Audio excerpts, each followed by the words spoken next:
So that's a really good place for his knight to be, because it's going to prevent me from capturing his h-pawn, because he'll just take it back, and then he'll be blocking my h-pawn from promoting to queen, and that'll totally stop everything that I try to line up there. So there's really only one move I can make at this point, and that is to get rid of his knight, or to at least get his knight off of that outpost, which is preventing my queen promotion.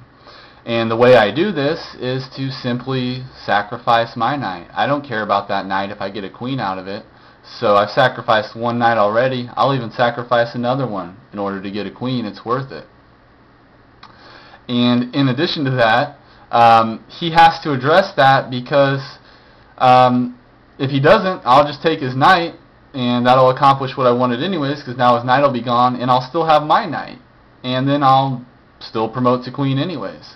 But if you look at the other possibilities, yeah, you know, if he for whatever reason doesn't take my knight with his, of course I'll take his, and then I fork him, he's in check, and then I go ahead and take his h-pawn, and he's lost at that point anyways. So he's got to address this in a particular way, and he can't take my knight, because that'll accomplish what I want, and he can't move his knight away to avoid that, to avoid being taken himself, because that'll still accomplish what I want. I just want to get his knight off of this square one way or another, and by moving my knight here to d7, it forces that. So he really only has one move he can make, and that's just to get his king over, because he wants his king close to all this action. Once these knights are exchanged, or whatever happens with them, maybe his king can come over and help to prevent the queen promotion. So that's all he could do. I, of course, followed through with my plan. I don't care. I take his knight. And this is really interesting, and you can tell that the game is lost for black at this point, because look at his next move. Amazingly, I took his knight. He couldn't even accept that exchange and capture my knight back, because he couldn't waste the tempo. If he captures it back, then I obviously will take h7, and then he has nothing he can do to stop my next move, which is h8, queen promotion. So the only possible thing he can do is just bring his knight over, which he had stuck back here on c8 on the back of the board, which is a place you don't want a knight to be. However, when his knight was on that square, and let's kind of back up for a second, that was a good place for him to be, because say none of this action was going on over here, and I decided to run my pawns down on this side, which I clearly had an advantage because I had two open files. Look, my b pawn can't run down because he'll capture it with his knight here on b6, and my a pawn can't run down because he'll capture it over on a7. So that knight was serving a good purpose here, defending against the potential threat of me running these pawns down, but he paid a price for that. Now he can still bring that knight over for his defense, but you can see that now I am actually up in material again. I'm up that initial pawn, because that knight that I sacrificed, I gained it back when he was unable to waste the tempo to take my knight after I took his.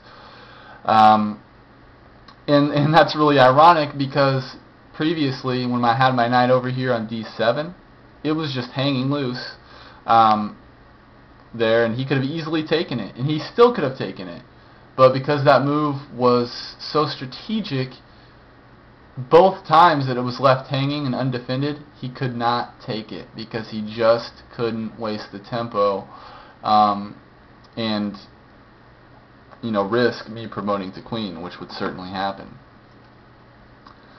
Unfortunately, it was going to happen anyway, and black really had no choice.